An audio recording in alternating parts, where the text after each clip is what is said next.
Voilà, bonjour à tous les amis d'Anglo-Congo, partout où vous vous trouvez à travers le monde.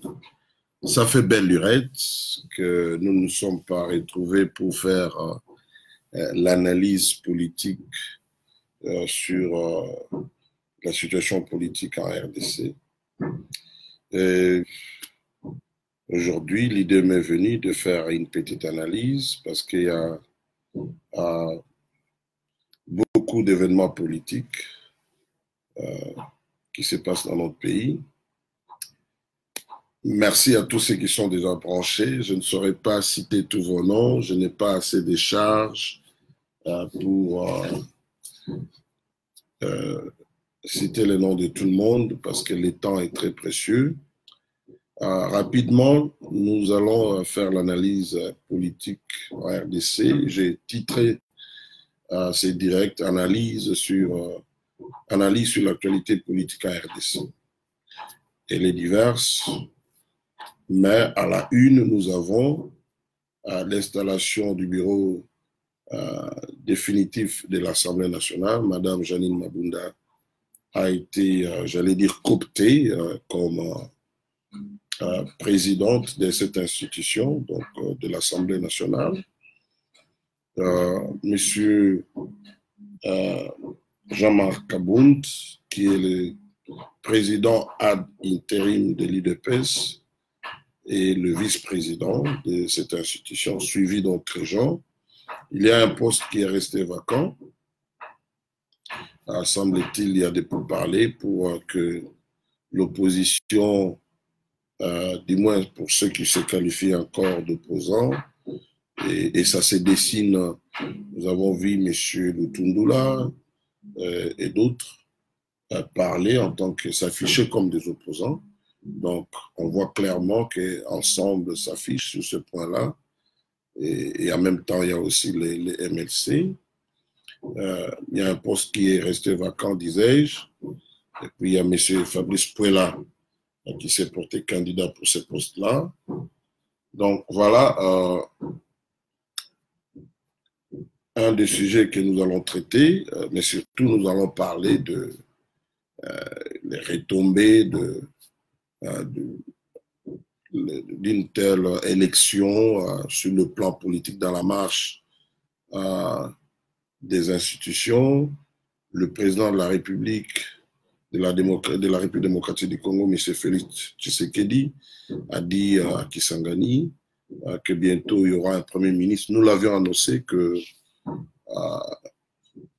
d'une source très crédible au sein du FCC, un jour avant, qu'il y avait déjà 3 noms qu'on avait remis au président de la République. Nous ne pouvons pas révéler notre source, mais elle est très crédible. D'ailleurs, nous l'avons recoupée avec une autre source du côté des caches. L'information a été confirmée. Nous allons y revenir. Nous allons encore parler de la menace terroriste. Vous savez, on parle de présence des terroristes, des djihadistes à l'est de la République avec les ADF Nalou. Voilà, et puis, si possible, si le temps nous le permet, de parler des 100 jours, qui bénéficient d'une grande couverture médiatique. Et encore, si le temps nous le permet, nous allons parler de ces combats que mène Martin Fayulu concernant la vérité des urnes, mais il y a des propositions qu'il fait dans certaines tribunes. Il parle de la mise en place d'une institution de transition et pour qu'on ait de nouvelles élections. Voilà, donc c'est là la charpente un peu de notre direct aujourd'hui. Je m'excuse, ça ne sera pas très classique.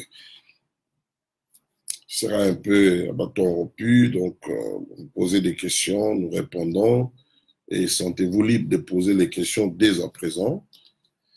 Alors, la grande question reste, nous savons que l'Assemblée nationale et le Sénat, qui sont les 2 chambres du Parlement congolais, sont contrôlés, il faut le dire, par le lieutenant de l'ancien chef de l'État, M. Joseph Kabila. Ils sont majoritaires dans ces 2 chambres, même dans les assemblées, dans la majorité des assemblées provinciales, des gouverneurs, des députés provinciaux de Joseph Kabila sont majoritaires.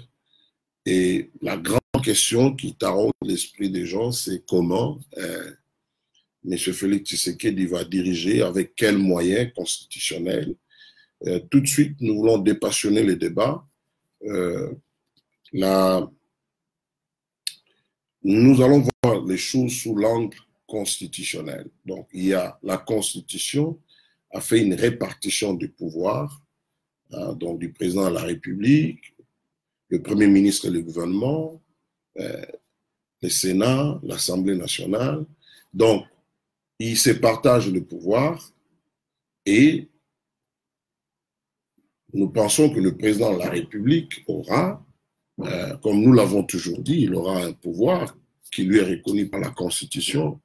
Maintenant, au cas où il y a divergence, c'est là, peut-être là où les gens expriment beaucoup d'inquiétude, au cas où il y a divergence sur une politique donnée, dans un domaine donné, qu'est-ce qui va arriver?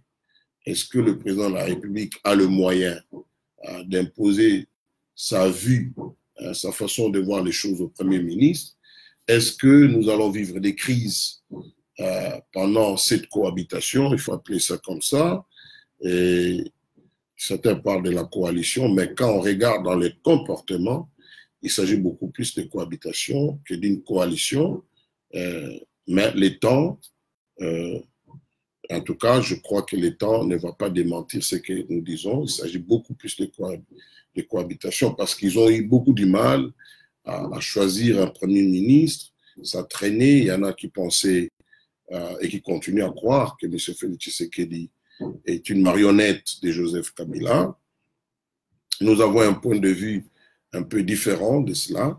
Nous disons que M. Joseph Kabila a une marge de manœuvre, c'est vrai, et même de là à dire que M. Félix Tshisekedi est sa marionnette, nous ne pensons pas parce que la preuve, c'est que M. Albert Youma, qui était proposé par les camps de Joseph Kabila, sinon par lui-même, n'est pas n'importe qui dans le système Kabila.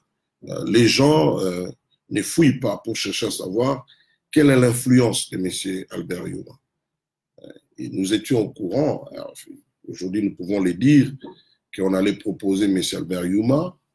C'était un ancien diplomate qui nous avait fait la confidence et que M. Albert Youma avait très peu de chances d'être accepté, étant donné des rapports, ce n'est pas moi qui révèle cela, divers rapports avaient montré qu'on lui reprochait le fait de mauvaise gestion, même de cas de détournement des recettes de minerais, parce qu'il est responsable à la GECAMINE. Ce sont les ONG qui ont beaucoup écrit là-dessus dans des rapports, mais un ancien diplomate nous a dit la même chose.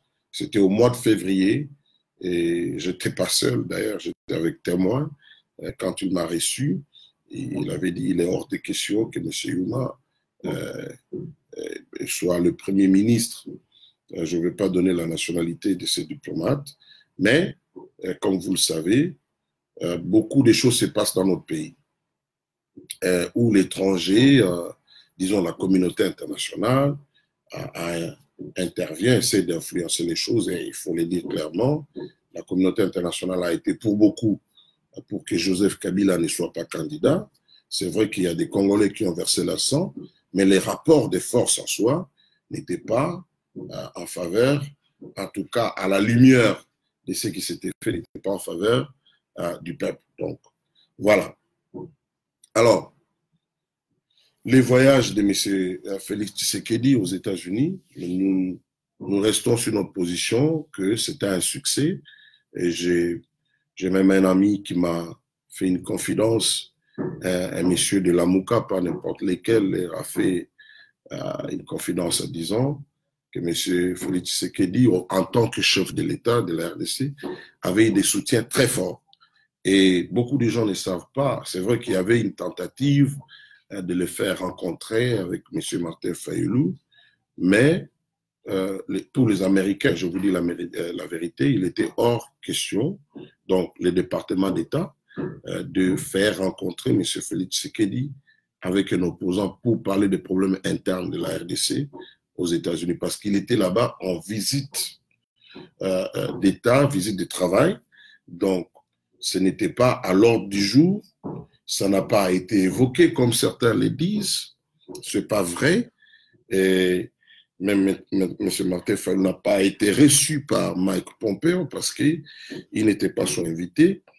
Les informations qui sont les nôtres, il avait rencontré M. Pitafam, quelques lobbyistes sur place là aux États-Unis, ça c'est vrai, mais il n'a jamais rencontré M. Mike Pompeo. Et vous le savez, si c'était le cas, on aurait vu des images. Alors, mais néanmoins, il faut reconnaître que M. Martin Fayulu est parvenu à tenir, à garder à la une ce débat sur la vérité des urnes, et la presse, une partie de la presse internationale continue à en parler. Ce matin, je lisais l'article d'un analyste sud-africain qui est revenu là-dessus, bon, qui a parlé de la mauvaise stratégie des opposants quand ils perdent les élections. Il dit souvent, il menace qu'il y aura soulèvement populaire. Tantôt, il demande le dialogue, ce qui est le cas avec M. Martin Fayulu. Donc, d'une part, il brandit la menace du soulèvement populaire. D'autre part, il appelle à un dialogue qui va réunir M. Joseph Kabila et M. Félix Tshisekedi et lui-même et d'autres leaders de la Mouka. Alors, cet analyste sud-africain estime que des appels au soulèvement populaire ne sont pas du genre à avoir du succès, surtout dans un pays comme la RDC, et qui est entouré par certains pays qui ont connu une instabilité pendant un temps, parce que au-delà de la démocratie ne doit pas devenir, même si l'appel est légitime et fondé, mais la démocratie ne doit pas devenir un moyen de créer la déstabilisation. Ça doit se faire dans les conditions de sécurité qui feront que le pays continue à marcher. Alors, nous l'avons toujours dit, malheureusement, on a eu M. Kabila qui a joué son jeu en organisant des élections qui n'étaient pas crédibles et transparentes. En tout cas, tout le monde les dénonçait et c'était visible. Alors, maintenant, est-ce qu'il y aura clash? Parce que c'est ça l'essentiel, c'est ça ce que les gens me posent comme question. Oui, en politique, les alliances se font et se défendent. Aujourd'hui, il y a une alliance entre les CACH et les FCC et rien n'est garanti, ça c'est mon analyse, que cette alliance va rester telle qu'elle jusqu'à la fin du mandat de M. Le président Félix Tshisekedi. En tout cas, au regard des polémiques qu'il y a, des divergences, rien n'est garanti que cette alliance va durer jusqu'à la fin du mandat. Alors, qu'est-ce qui pourrait arriver? Quel sera, si une telle chose arrive, comment seront les rapports de force en faveur de Kabila, en faveur de Félix? Je crois que chacun part avec des points forts, mais aussi avec des faiblesses. Avec des faiblesses. Bon, pour ceux qui sont au pays, ils savent que la population, d'une manière générale, est contre je dis bien d'une manière générale, est contre les FCC. Il n'est juste pas d'un soutien populaire affirmé. Mais par contre, M. Félix Tshisekedi, et ça, ce n'est pas moi qui l'ai dit, les diplomates le disent, les analystes le disent, il est comme accepté, il est accepté en tant que président parce que, qu'on le veuille ou pas, il représente un changement. La dame qui a reçu M. Martin Fayulu sur BBC l'a dit ouvertement, il dit à M. Fayulu que non, voilà, Félix Tshisekedi est accepté aux États-Unis. Il a voulu contredire, il dit, mais écoutez, M. Fayulu, le communiqué du département d'État lui-même dit que nous soutenons le président Félix Tshisekedi. Comment vous voulez dire le contraire? Et en plus, ce qui avait beaucoup joué, c'est le fait que, à la proclamation des résultats, on n'a pas vu des gens protester pour dénoncer une tricherie. Donc, Et je pense que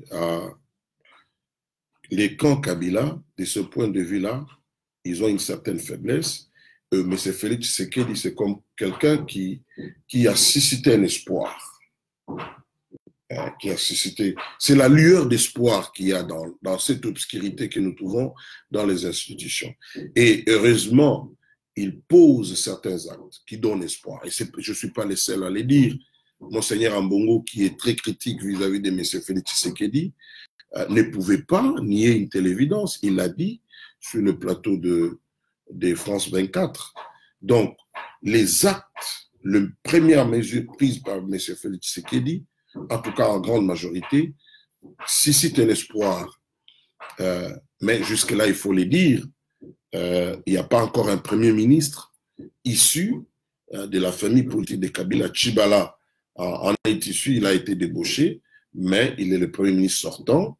Donc, ce qui fait que M. Félix Tshisekedi, le président de la RDC, et son cabinet, particulièrement les directeurs de cabinet, ils sont aux manettes et les travaux des 100 jours, qu'on les veuille ou pas, c'est évident. Et vous savez, ça a été facilité par le bilan de Kabila. Hein. Donc, quand je dis facilité, par le fait que Kabila n'a pas, durant les 18 ans, on n'a pas vu beaucoup de changements, mais en 100 jours, on a vu quand même quelques changements symboliques et ça donne l'espoir. Je me dis, si les 100 jours peuvent être prolongés à 200 jours, à 300 jours, à 400 jours, à 500 jours, à cette allure-là, en tout cas, on pourrait vivre un changement dans ces pays, du moins sur le plan des infrastructures et même sur le plan un peu de la gestion. Parce qu'il y a des recettes que l'on a réalisées en un mois, il fallait avoir moins que ça pour une année quand Kabila a été président. Donc, il y a un espoir, mais parfois c'est un peu occulté par les débats, d'autres débats qui touchent d'autres sujets. Mais les inquiétudes restent, parce que les camps Kabila fait preuve jusque-là de solidarité autour de lui. Mais sa faiblesse, donc ils sont partants forts parce qu'ils contrôlent les institutions, il n'y a pas de doute. Ils contrôlent les institutions, même si c'est dans une coalition, mais c'est un mariage qui ne tient pas, qui ne tient que sur un fil. Au cas où il y a rupture entre CACH et FCC, donc les autres, au niveau des institutions, ils seront en position de force. Mais la politique du Congo ne se limite pas à l'intérieur des institutions. Il y a l'opinion des publics, mais il y a aussi l'extérieur. Sur ce point-là, parlons de l'extérieur parce que nous avons déjà parlé de l'opinion publique. Mais ce Kabila est perdant, complètement perdant. Il est perdant et il a perdu un grand allié qui est Washington. Et qu'on les veuille ou pas, quand on voit la communication de l'ambassadeur des États-Unis au Congo, M. Mike Hammer, on comprend que leur marteau ou bien leur clé pour déboulonner les systèmes, qu'on les veuille ou pas, la clé principale reste M. Félix Tshisekedi. Et c'est pour cela que nous disons, en cas de clash, chacun part avec des points forts et des faiblesses. Alors, nous pensons qu'on finish les camps Kabila en cas d'une crise, d'un clash, ne pourra pas tenir parce qu'il pourrait être pris en tenaille par la population et par la communauté internationale. Et tout dépendra de la position, qui est très délicate, du président de la République pendant un tel clash. Vous savez, moi, j'aime bien fouiller des informations à gauche et à droite. Il y a eu un Congolais qui a parlé d'une chose, mais c'est passé un peu inaperçu parce que les gens ont tendance, ils ont mis ça un peu dans les cadres des rumeurs, tout ça. Mais moi, j'ai obtenu ça des choses très sûres, très, très sûres. Je ne voudrais pas citer parce que ça pourrait mettre un peu en danger quelqu'un. Les déplacements, les voyages qu'a fait l'ambassadeur des États-Unis à l'intérieur du pays. Étrangement, ce voyage correspond au déplacement d'un avion spécial, je dis bien spécial, qui est en train de survoler les territoires congolais. C'était un avion spécial américain. Et dans toutes les villes où a été l'ambassadeur des États-Unis, cet avion a atterri là-bas avant. Donc, avant que lui n'atterrisse, l'avion l'a atterri. Et les passagers, je vous épargne, les passagers, il y a des passagers dans cet avion qui sont aussi particuliers. Ceci me permet de faire un link ou un lien avec cette affaire entre guillemets, des djihadistes qui seraient à l'est de la République. Il y a une partie de l'opinion, certains experts, observateurs et analystes de la situation de la RDC qui disent non, il ne faut pas être pressé parce que l'insécurité dans le Nord Kivu, ce n'est pas seulement le fait des djihadistes, ce n'est pas seulement le fait de Adef Nalou qui serait en alliance avec les djihadistes, c'est aussi le fait des acteurs locaux, parce qu'il y a un enjeu économique très important de certains acteurs politiques locaux, de certains militaires, de certains acteurs au niveau national, des acteurs politiques, je voulais dire, et de certains opérateurs économiques locaux même. Et enfin, certains pays voisins. Donc, et même s'il n'y avait pas de djihadistes, on aurait toujours l'insécurité à l'est de la République. Mais le fait que le président de la République, alors qu'il était à Atlantic Council, avait évoqué, il avait parlé de cette possibilité, ça ajoute la gravité de la situation. Et ce n'est pas exclu, ce n'est pas aujourd'hui qu'on en parle, ce n'est pas exclu. J'ai mis quelque chose en ligne en parlant de la présence des Somaliens dans l'ex-province orientale dans beaucoup de villes. Je n'invente pas, c'est des informations vérifiables. Pas seulement là-bas, mais au Katanga. Ils sont dans les secteurs économiques, la plupart sont surtout dans le carburant. Et quand vous êtes un pays qui connaît des cas d'insécurité et que des ressortissants venant d'un autre pays où on parle des groupes terroristes, il y a des quoi que les services secrets congolais fassent bien leur travail pour identifier ceux qui sont, les gens qui sont à l'est de la République. Donc je parle ici des Somaliens. Je ne voudrais pas, ce n'est pas une façon de les indexer gratuitement pour les livrer à la vindicte populaire. Je dis tout simplement que les services secrets doivent faire leur travail. Identifier ces gens-là, s'assurer que aucun, excusez-moi, que ces gens-là, aucun d'entre eux est là pour les comptes des groupes terroristes. Parce que le rôle essentiel des services secrets, c'est d'anticiper. C'est d'anticiper et un travail minutieux, je l'ai dit, aujourd'hui les Kenyans, vous savez, les Kenyans est victime des attaques terroristes. Pourquoi?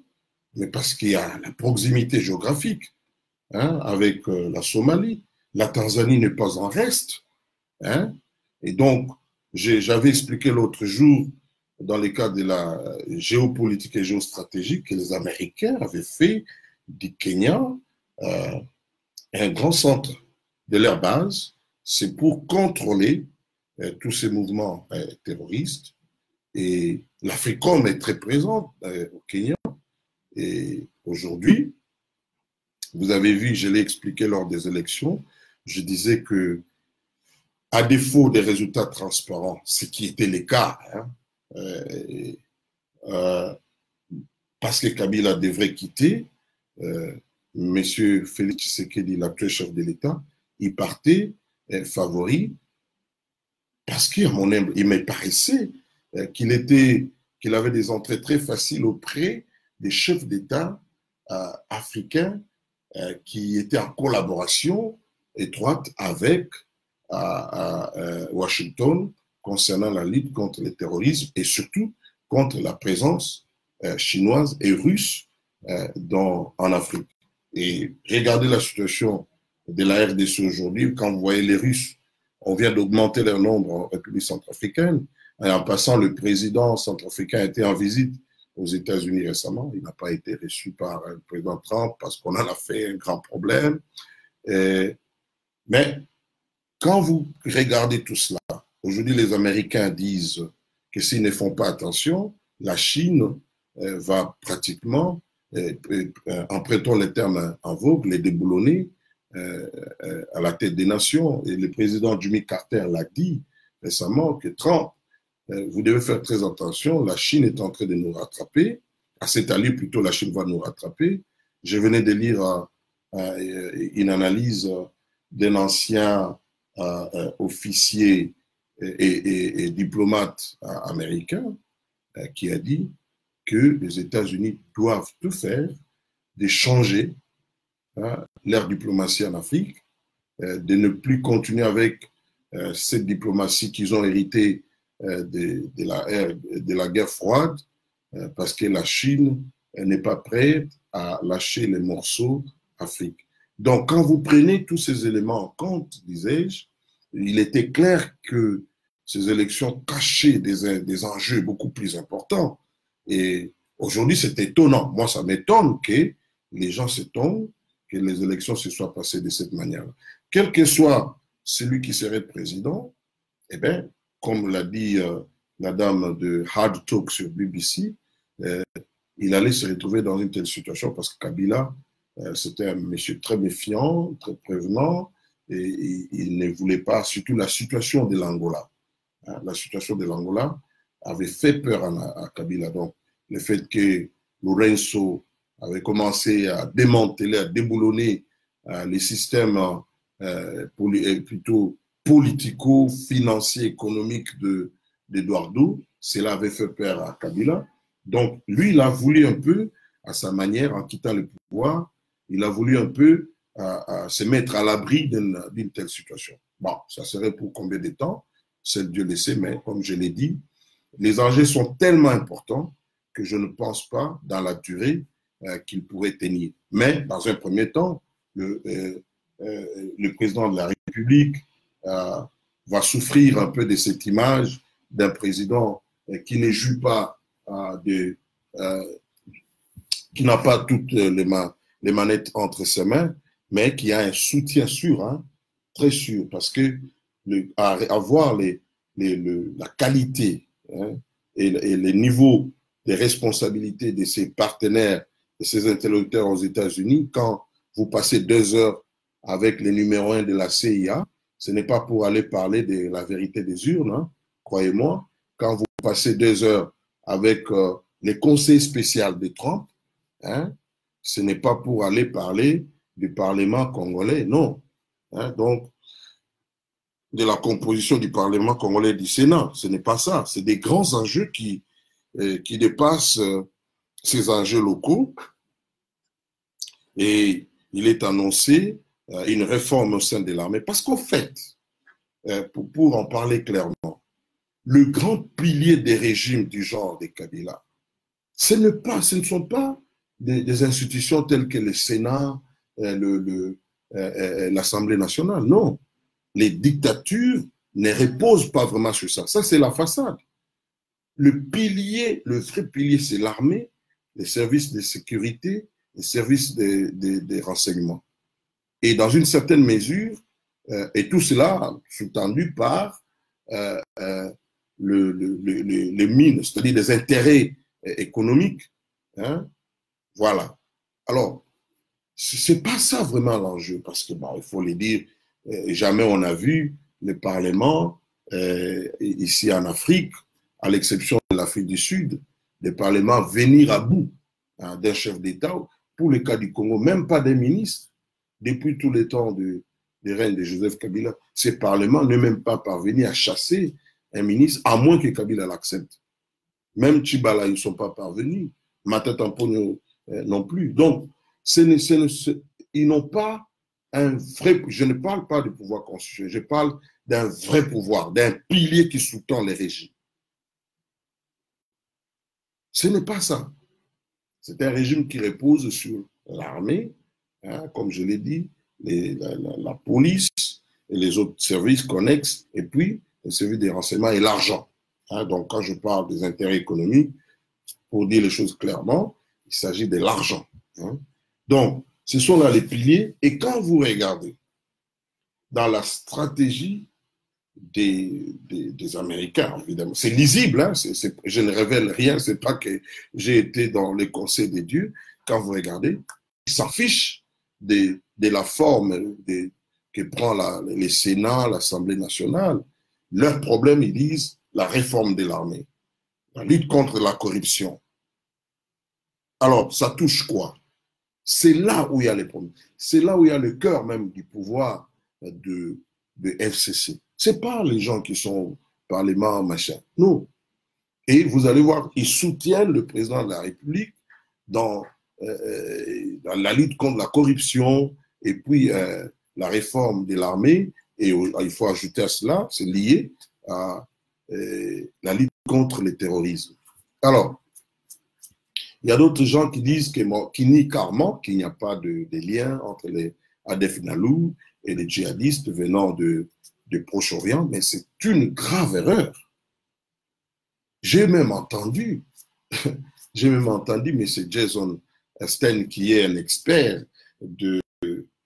qui fut expert des Nations Unies au Congo pendant 10 ans, tendance un peu à minimiser en disant non, on n'est pas sûr. Mais c'est faux. J'ai dit que c'est faux, c'est pas vrai. Et je comprends, parce qu'il a une certaine acquaintance avec Open Society, qui est dirigé par Soros et qui était derrière la candidature du candidat de la Mouka. Je comprends. Parce que cette affaire de lutte contre le terrorisme au Congo, c'est comme, il faut prendre ça comme dans le contexte de la guerre froide. Parce que la guerre froide a fait durer Mobutu au pouvoir. Pour les Américains, vous avez appris les attentats au Sri Lanka, c'est une menace. Hein? Alors, je disais que cette affaire, c'est faux que de déminimiser. Je comprends que, bon, comme je dis, il y a des accointances, mais il y a un vrai réseau en RDC. Je l'ai expliqué l'autre fois, qui n'a pas commencé aujourd'hui. Déjà à l'époque de Mobutu, vous aviez des gens tels que les Canafers qui étaient liés à Hezbollah et d'autres Libanais. Beaucoup d'affaires qui foisonnent au Congo, des banques, des supermarchés, mais c'est tenu par des gens qui financent l'Hezbollah. L'Hezbollah qui est lui-même très proche, hein, qui est la création, il faut le dire. J'étais en train de parler avec une amie qui a vécu au Liban, hein, qui est pratiquement la création de l'Iran. Donc ça, ce sont des enjeux pour lesquels les grandes puissances ne dorment pas. C'est là où se situe la lutte. Bon, qu'il y ait présence ou pas des djihadistes à l'est de la République, mais le Congo,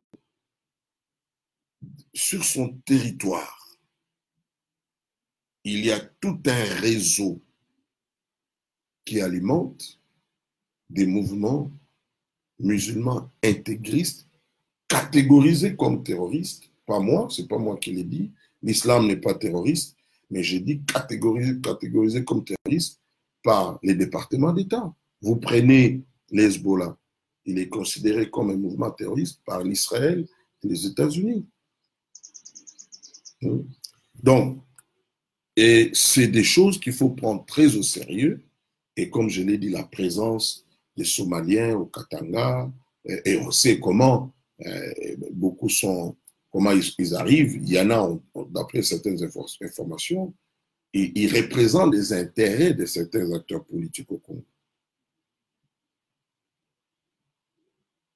Donc, je pense que sur ce point-là, je vis même un autre Congolais, je ne vais pas lui faire la publicité, je comprends sa ligne politique, parce qu'ils comprennent que c'est lui qui devient un allié des Américains sur ce plan-là. Il aura un soutien qui fera qu'il soit un soutien très fort et qui reste pas longtemps au pouvoir. Et le fait que le président Félix Tshisekedi l'a dit Atlantic Council, ce n'est pas un hasard. L'analyse dont je veux de vous parler d'un ancien diplomate qui est aussi un ancien officier militaire américain, aujourd'hui, ce monsieur travaille pour les comptes d'Atlantic Council. Donc, ce n'est pas quelque chose à prendre à la légère. C'est pas vrai. Alors, et nous savons que chez nous, tous ces réseaux liés au Liban, qui contrôlaient à un moment donné le secteur du diamant, chaque premier ministre qui arrive, en tout cas dans le passé, ou bien le ministre des Mines, ou bien des Finances, quelque part, ils ont des liens très forts avec ces gens-là. Ils jouent un rôle très important. Même, ils jouent un rôle, ils influencent la désignation de celui qui devra être ministre des Mines ou je ne sais pas, les premiers ministres.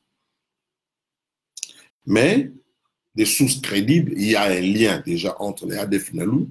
En fait, c'est les ADF Nalou qui est allé vers les djihadistes. Et comme il y a un intérêt économique, semble-t-il, d'après beaucoup des rapports, il y a ces liens-là qui existent. Mais de là à dire qu'ils sont présents sur le terrain, c'est là où il y a un peu de doute. Je dis bien, il y a un peu de doute, on n'est pas très sûr. Mais ce qui est vrai, ces liens-là existent. Ces liens-là existent aujourd'hui, il n'y a pas de doute. Je vous renvoie à l'histoire des intérêts américains de leur ambassade qui était menacée. C'est des choses qu'il faut prendre très au sérieux. Alors, donc, à mon humble avis, on aura peut-être un clash, ou bien l'un des camps, donc de cette coalition, l'un des camps va se résigner pour laisser que l'autre prenne plus d'influence. Je ne vois pas le Parlement destituer le président de la République. Même si, donc je parle ici du Congrès, donc l'Assemblée nationale et le Sénat, même s'ils ont le pouvoir, ils en ont le pouvoir constitutionnel, parce qu'au fait, beaucoup d'analystes estiment, et pas seulement moi, hein, donc il y a même les États-Unis, pour être franc avec vous, que les signaux forts, ça sera quoi? Avec le contrôle du Sénat, parce que Joseph Kabila est sénateur à vie, est-ce que le Sénat va chercher à changer la règle de jeu en cherchant à faire de Joseph Kabila, qui n'est pas sénateur parce qu'il a été élu, mais qui est sénateur par le fait qu'il était président, est-ce que va-t-on chercher à faire de lui un président du Sénat? Si une telle chose arrive, s'il y a une telle démarche, ça sera un signal fort qu'il veut revenir au pouvoir, hein, sur base de la disposition constitutionnelle qui dit, en cas d'empêchement définitif ou du décès du chef de l'État, le président du Sénat devient le président intérimaire pour organiser les élections dans 3 mois. C'est là, c'est les signaux forts que l'on attend. S'il y a une telle chose, je peux vous garantir, donc les clashs sera impitoyable. Mais dans la sous-région, aujourd'hui, M. Joseph Kabila n'a pas vraiment de soutien fort. Sinon, croyez-moi, je l'ai toujours dit, il ne faut jamais oublier, sinon, en tout cas, il aurait modifié la Constitution, mais il y a eu des menaces sérieuses, fermes, telles que l'Angola, il y a aussi l'Afrique du Sud qui avait joué beaucoup là-dessus pour finalement les convaincre à partir. Donc, tout cela fait que ce n'est pas une entreprise facile de la part du FCC. Par contre, vous aurez constaté, ils ont tout intérêt hein, à être en bon terme pour l'instant hein, avec le président de la République. C'est une façon de dire, pour que nous ne puissions pas avoir de problèmes, soutenons-les. Et je m'attends à une telle chose.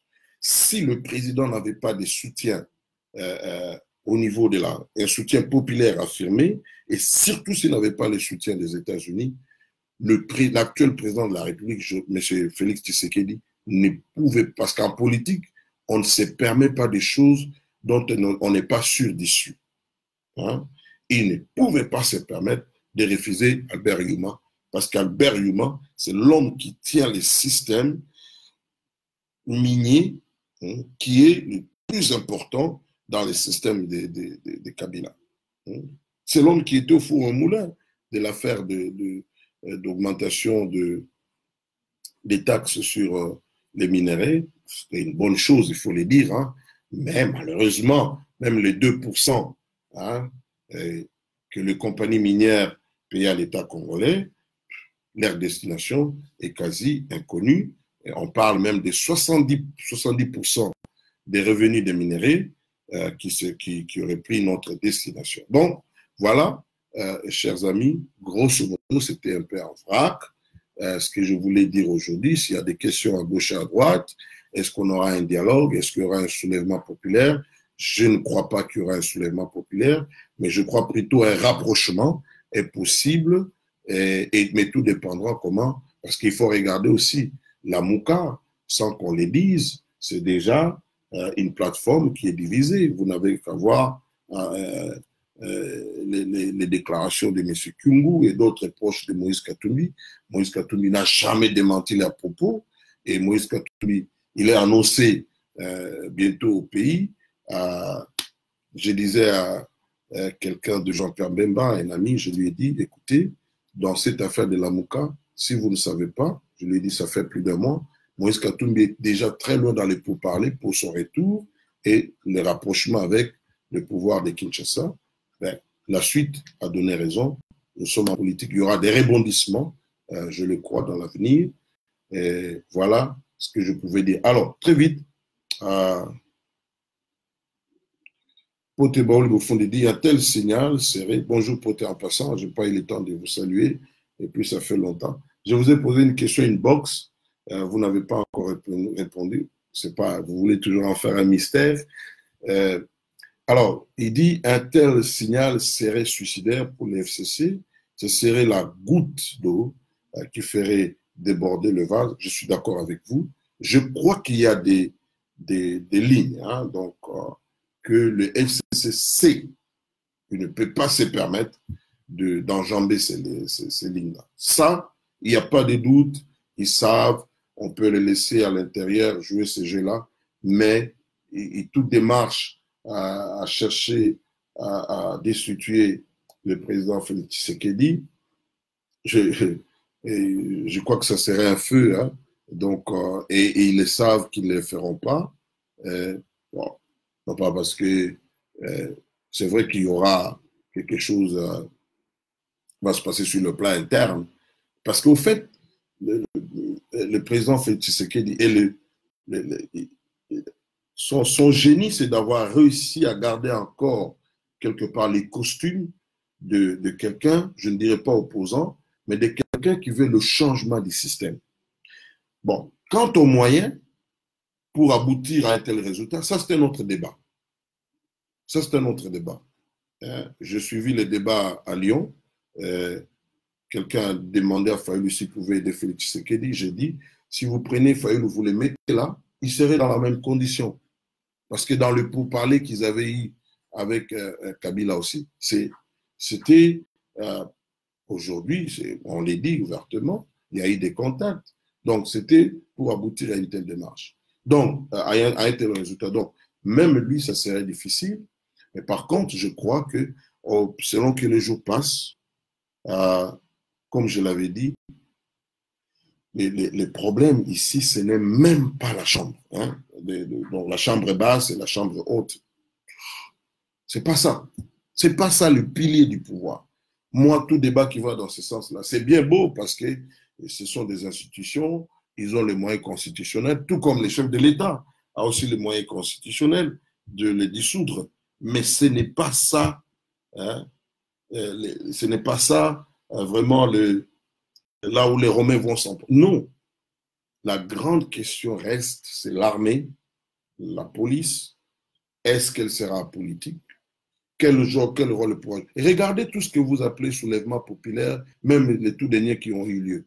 Vous ne pouvez pas avoir un soulèvement populaire dans une dictature si vous ne jouissez pas de la complicité de ces corps tels que l'armée et la police. Impossible, même au Soudan, même en Algérie.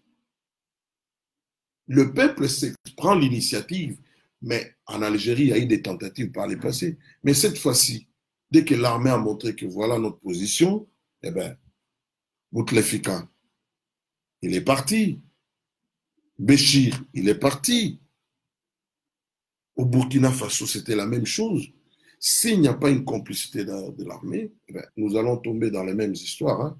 Il n'y a pas la Mouka, tout comme Cash, il n'y a pas une plateforme aussi représentative que la société civile. Et je voudrais parler de l'Église catholique parce que c'est elle qui a tenté par le passé de faire une sorte de soulèvement populaire, même s'ils ne le disent pas parce que l'Église est apolitique.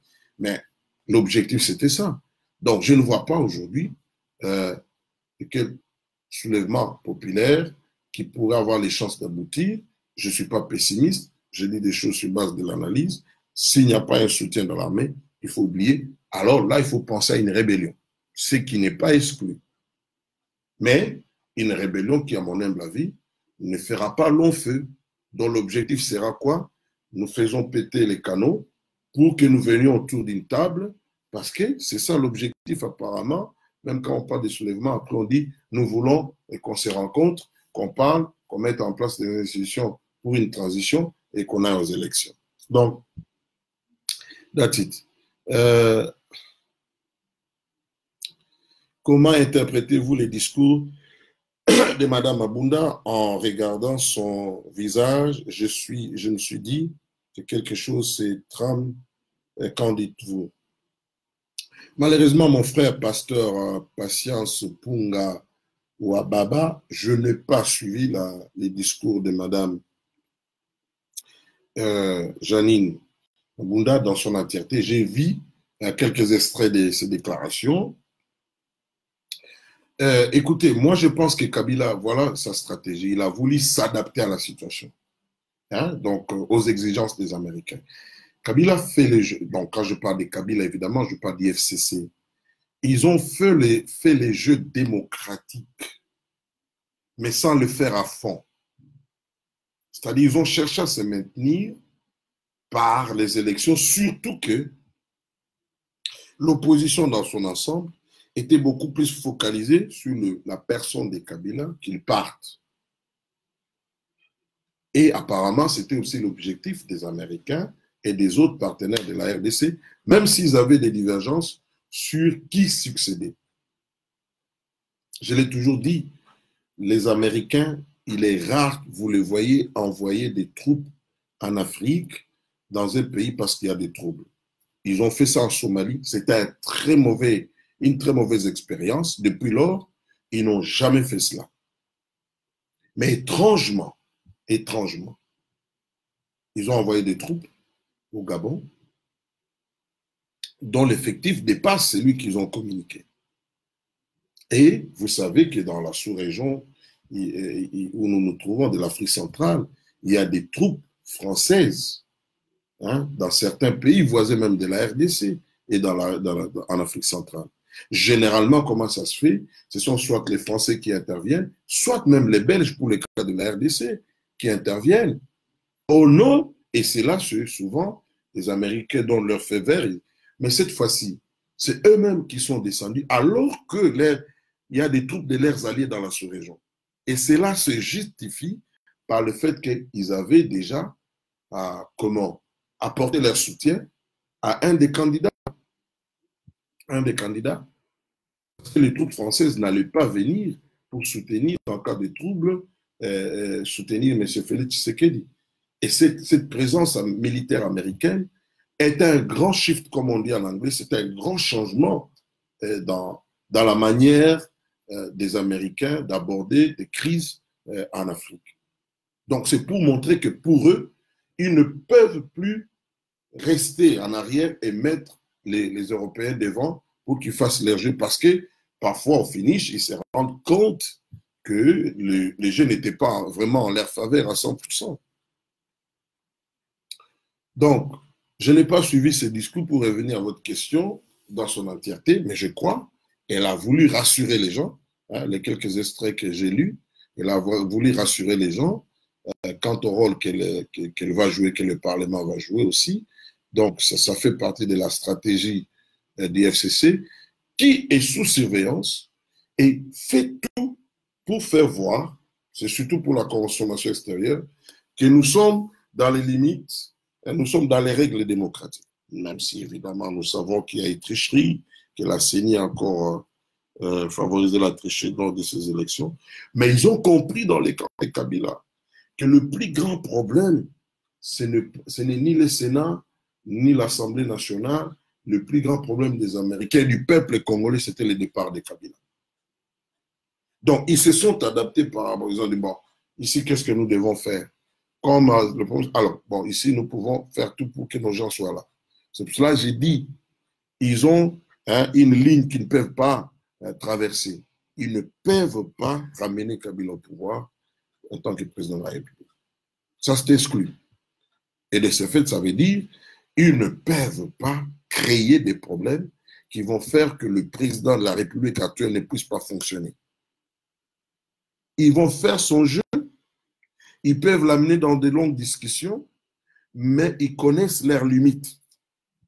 Ils connaissent leurs limites. Et ils savent que, comme l'a dit mon frère Pote Baoli Bofunda, s'ils osent, parce que les enjeux sont énormes, ben, je vous ai parlé d'un avion qui est en train de survoler. Bon, je m'arrête là. Allez, M. Frazimboui, Sali, comme tu me dis, Sali Anglo-Congo, je te dis, je suis Sali, ça fait longtemps. Inbox, on pourra parler. Après les directs, donc j'aurai 20 minutes. Si quelqu'un veut me dire quelque chose inbox, après, je vais aller dans des courses. Allez, qui d'autre? Aimé Tchetegodi, quel sera l'avenir de la Mouka une fois que Moïse Katumbi quitte et professeur Matungulu inexistant dans la scène politique? Bon, écoutez, Moïse Katumbi est en train de quitter à petits pas. En fait, ce qui est resté là-bas dans la Mouka de Moïse Katumbi, c'est son ombre. Je peux vous dire, main sur cœur, et ceci n'est même pas, c'est pas une rumeur, hein, tous les officiels américains qui sont venus ici, au menu des entretiens qu'ils ont eu avec les autorités congolaises actuelles, il y avait aussi l'affaire du retour de Moïse Katumbi. Ça, je peux vous le dire. C'est pour cela que j'avais dit à un ami, je lui ai dit, de la Mouka, vous n'êtes pas au courant, ou bien vos leaders le savent, mais il faut donner l'impression qu'il y a l'unité. Moïse est très avancé dans le pourparler avec le pouvoir en place et les Américains. Vous saurez tout. Et je crois, il y a eu comme une sorte de deal. Enfin, je dis ça en regardant derrière. Je dis quoi?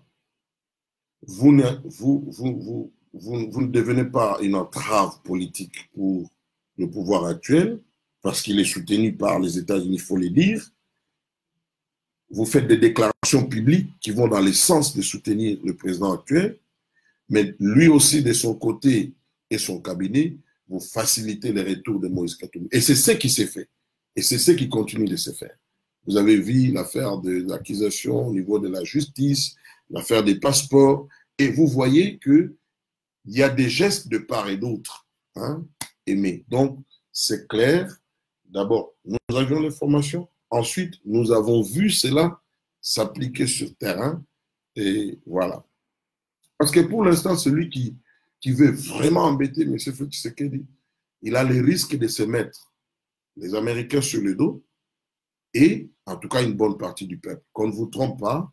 Vous savez, il y a l'aura du personnel, mais il y a aussi le pouvoir qui est une sorte de magnétisme, le pouvoir. Le pouvoir peut augmenter aussi la popularité de quelqu'un.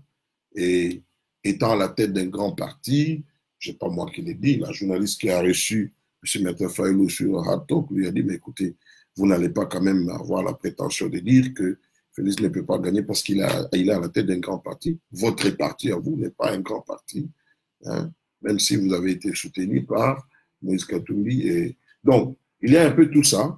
Et bon, comment est-ce que ça va se passer? Bon, ici c'est une analyse, mais Dieu seul sait. Je pense que FCC est conscient qu'il y a une ligne qu'ils ne peuvent pas traverser et tout dépendra comment le président Félix Tshisekedi va jouer pour l'avenir du pays, mais il aura en tout cas quelque part les mains libres pour opérer parce que l'FCC évitera toute crise qui peut amener à une impasse, hein, surtout quand ils seront aux affaires. Ils vont éviter, parce que sur le plan international, les choses ne sont pas à leur faveur. Disons, quand je dis ça, du moins pour les États-Unis. Mais les restes des pays tels que la France, la Belgique, vous savez, ils sont proches de la Mouka, mais tantôt aussi, ils étaient en train de flirter avec les pouvoirs en place jusqu'en dernière minute. Alors, comment se débarrasser, ça c'est Igo Niemboué, des militaires et en créer des nouveaux leaders sera quoi, sans créer la mutinerie. Non, ça c'est faire une mauvaise lecture des choses. Vous ne pouvez pas du jour au lendemain par un décret vous débarrasser d'une armée. Il y aura un vide. Il y aura un vide. Et chaque vide laisse la place au chaos. C'est pas ça. C'est pas ça que c'est comme ça. On parle de la réforme. On ne parle pas de se débarrasser de l'armée. Non, Hugo. On parle de la réforme. Dans cette armée congolaise, il y a des vaillants militaires, il y a des militaires qui sont allés sous les drapeaux pour défendre la patrie. On ne peut pas douter de leur patriotisme. Mais la question reste, ils sont dans quelles conditions? C'est ça le problème. Ce sont des Congolais qui aiment le pays autant que vous, que moi. Mais les conditions dans lesquelles ils vivent, les conditions dans lesquelles ils défendent la patrie, c'est ce qui fait que parfois ils ont des comportements qui ne cadrent pas avec leur engagement patriotique de servir le pays et surtout au prix de leur sang. Donc quand on parle de la réforme de l'armée, je crois que ça va inclure la formation, ça va inclure un bon traitement des militaires, s'occuper de leur situation sociale, l'équipement, tout ça. Donc, c'est un peu ça. Et puis, évidemment, inclure des nouveaux éléments qui auront une culture, parce que chaque institution, quand elle a fait longtemps, aux États-Unis, par exemple, au niveau de la police et de la magistrature, on voit encore des résidus du racisme. Hein? Et ça fait plus de 2 siècles que les Américains sont ensemble, toutes races confondues. Mais on voit encore des résidus. Donc, on dit qu'il y a une culture. Il y a une culture qui s'est installée. Et c'est pour cela qu'il y a aussi on fait des propositions de politiques pour réformer, par exemple, l'appareil judiciaire aux États-Unis, pour que sur cet appareil puisse voir tous les citoyens, non pas sur base de leur couleur de race, hein, de leur peau, mais surtout comme des citoyens américains. Donc, c'est des choses qui se font toujours. Alors, ce n'est pas du jour au lendemain, vous entrez, vous dites, bah, écoutez, comme les gens disent, ah non, il faut là. Non, non, non. Mais qui va assurer la sécurité du pays? Améliorer les conditions de ces gens-là, mais aussi faites de telle sorte qu'ils se comportent bien, parce qu'ils sont payés par rapport à ça. Mais alors, il faut qu'ils soient payés.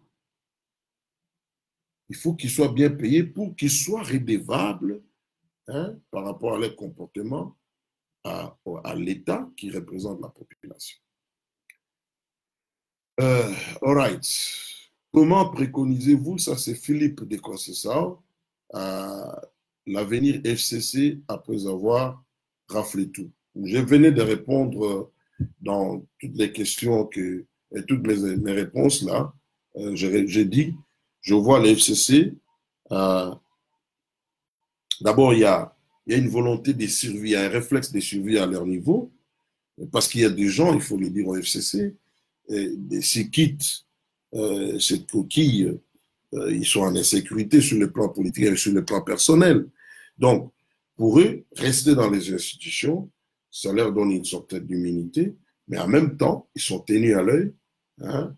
Bon, quand je parle de la population congolaise, elle agit suite aux événements. Elle n'agit pas en suivant les comportements des acteurs politiques au quotidien. Hein? Mais je parle aussi des États-Unis.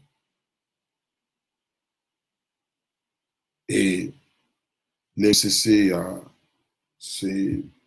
croyez-moi, je vois dans la durée, hein, je dis mais pour l'instant, eh ben, qu'on le veuille ou pas, le président de la République souffrira un peu d'une perception auprès de l'opinion, je dis bien c'est une perception, comme un président et qui ne peut pas engager des grands changements. Et ce n'est qu'une perception. Donc, le temps fera que un camp puisse s'affaiblir. Et chacun connaît ses limites. En tout cas, l'FCC, pour donner l'illustration dans le football, dans un match de football, ils sont en train de jouer le match. Les matchs se jouent dans leur camp. C'est-à-dire c'est eux qui subissent la pression. Voilà. Et ils sont conscients que l'arbitre n'est pas de leur côté, le public n'est pas de leur côté. Et en face, ils ont l'équipe adverse. Il y a qui Giscard Lutumba, il dit bonjour. Bonjour Giscard. Eric Kabeidi s'en va. Il va s'en débarrasser. Il suffit de les garantir une vie sociale et retraite digne. Oui, bon, il y a des gens qui doivent aller à la retraite, mais vous n'allez pas. Parce qu'en fait, ce ne sont pas des militaires de Kabila, comme les gens disent. C'est des Congolais qui sont dans l'armée, et pour la plupart, la grande majorité. Mais les réformes, il en faudra vraiment dans cette armée et la police. Quoi? Tout comme dans d'autres secteurs, hein, nous parlons seulement des réformes dans l'armée. Mais que direz-vous d'un secteur aussi vital, si important et stratégique comme l'éducation de base? Il n'y a plus d'éducation aujourd'hui au Congo. Hein?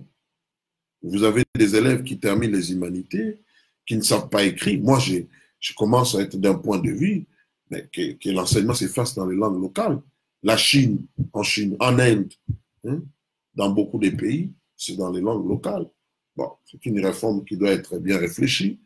Hein, mais aujourd'hui, vous avez des gens qui... Pas même les humanités, même l'université.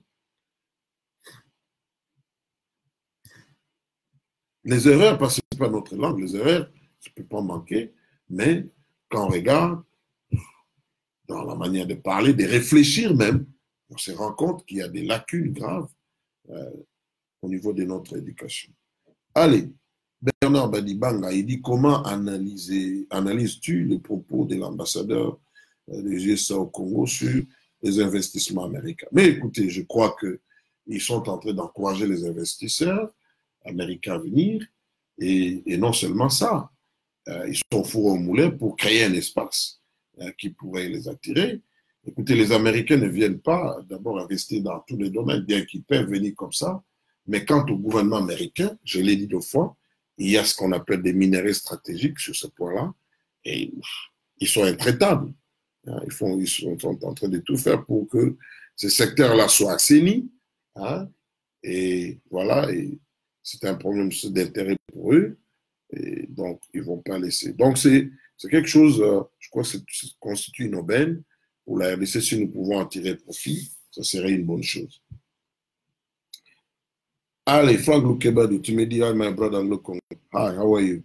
Allez, Dego Tsigleng, bonjour, que direz-vous de Jean-Marc Abound au bureau du Parlement? Bon, écoutez, c'est le résultat de l'entente qu'il y a entre les CACH et les FCC. C'est clair, je n'ai pas autre chose à dire là-dessus. Pas autre chose à dire là-dessus. Igo me dit, est-ce que ces rapprochements avec les FCC ne vont pas éloigner Félix des Américains, puisqu'apparemment les Américains ne veulent pas la complaisance de Félix avec les FCC. Non, non, c'est pas correct. Je vous ai dit, ils avaient en tête un individu, c'est Joseph Kabila. Je ne dis pas qu'ils négligent la nuisance, hein, ou bien la capacité de blocage qu'a les FCC, mais ils avaient en tête un individu. Et il y a des politiques qui sont mises en place. Parce que quand vous voulez affaiblir un adversaire, il faut l'attaquer sur ses points forts. Là, comme je l'ai dit, les piliers de la force de Kabila, c'est l'armée, les services de sécurité, les renseignements. Il y a aussi l'argent. Toutes ces corruptions dont on a parlé. Mais c'est l'argent. Il a une manne financière qui fait que ça peut lui permettre d'acheter les gens de la conscience. Or, pour tout cela, vous avez par exemple des mesures qui sont prises pour essayer un peu de réduire sa capacité, les banques qui sont coincées, qui ne doivent pas traiter avec certaines entreprises qui lui appartiennent, même s'il y a des prêts non. Hein. Donc, il y a un peu tous ces éléments-là. Mais dans un premier temps, on a l'impression que ça n'a pas d'effet, mais à la longue, ça aura un effet, hein, ne vous en faites pas. Allez, c'était là apparemment la dernière question. Merci beaucoup de m'avoir suivi. Vous me permettez aussi d'aller faire des courses à gauche, à droite. Je ne saurais pas faire Pasteur Patience Pungawa dit, crois-tu que ton raisonnement peut plaire à tes enfants? Je ne sais pas si vous parlez de moi. Bon, on ne sait pas. Peut-être vous répondez à quelqu'un.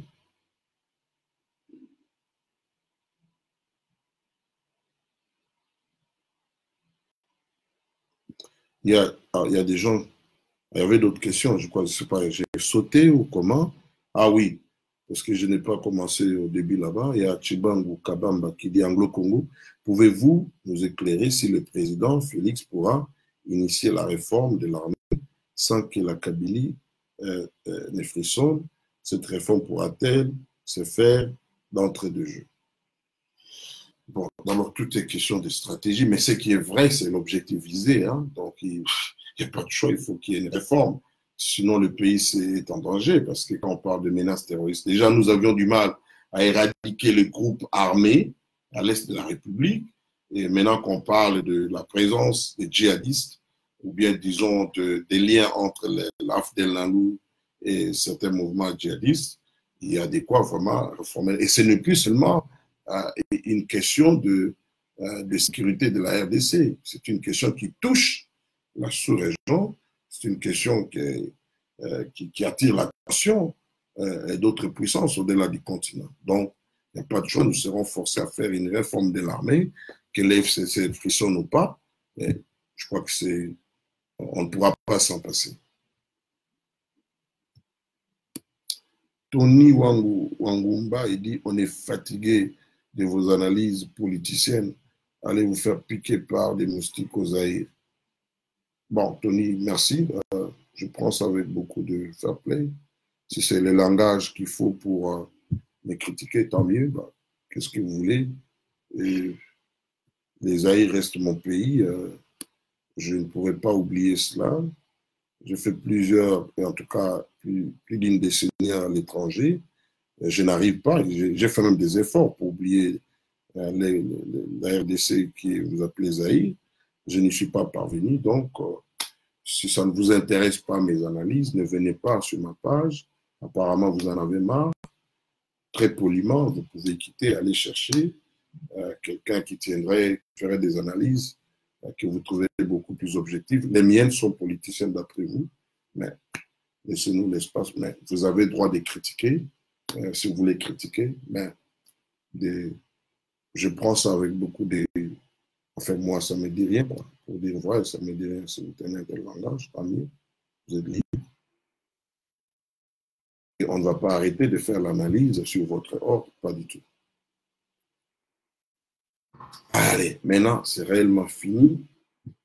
Encore 7 personnes qui se sont ajoutées. Il faut bloquer ce genre d'inconscients. Ah bah, moi, je ne sais pas de quoi vous parlez. Il y a Toponi Congo. Je crois que vous êtes en train de répondre à quelqu'un. Quelqu'un m'a dit il y a la justice. Mais non, écoutez, l'impunité, c'est parce que l'autre tenait encore l'armée au jour d'aujourd'hui. Parce qu'il ne faut pas se tromper de la loyauté de l'armée. Si elle était bien traitée, on dirait qu'elle est malheureusement très loyale à un individu. Parce que l'armée n'a pas à être loyale à un individu. Mais même si elle doit obéir au commandant en chef, commandant suprême, l'armée doit rester dans les missions qui lui sont assignées par la Constitution. Donc, cette armée, on connaît dans quelles conditions elle vit. Donc, il ne faut pas qu'on se trompe. Donc, la justice, si l'armée s'aligne, la justice va s'aligner.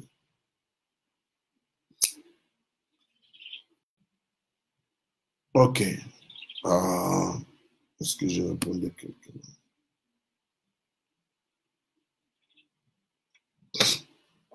Igoni me dit le refus de la compagnie BMW, donc BMW, de prendre le cobalt congolais, ne fera-t-il pas fuir les autres grandes constructions, vous voulez dire des grandes compagnies de fabrication d'automobiles? Non, d'abord, ça c'est une très bonne question. Ça, c'est le résultat d'une campagne qui avait été menée. Hein, à l'époque, Joseph Kabila était au pouvoir. Vous savez, vous vous souviendrez, les journalistes de CNN étaient à Kolwezi, où ils ont filmé des enfants qui allaient dans les mines pour creuser, avoir le cobalt. Donc, c'est une conséquence de cette campagne-là. Bon, encore, il faut dire, il n'y a pas que BMW, il y a beaucoup de compagnies qui ont signé des contrats. Hein. Il y a par exemple Ford qui n'a pas renoncé à prendre le cobalt du Congo. Hein. Il y a beaucoup de compagnies, il y a même Audi par exemple, hein, qui n'a pas renoncé. Donc, c'est vrai que BMW, ils vont aller acheter leur cobalt en Australie et puis c'est quel autre pays, le Maroc. Mais le marché du cobalt, la production mondiale reste contrôlée, dominée par la RDC. Et n'oubliez pas, il y a 2 grandes compagnies minières d'or qui ont fait fusion, et dont l'une, le président avait rencontré le président Félix Tshisekedi. Donc, ils sont en train de soutenir le président Félix Tshisekedi. Donc, je ne crois pas que sur ce point-là, ce sera un problème. Allez, bye bye. Je vous aime bien et je termine toujours en disant que nous devons continuer à prier pour notre pays. Hein.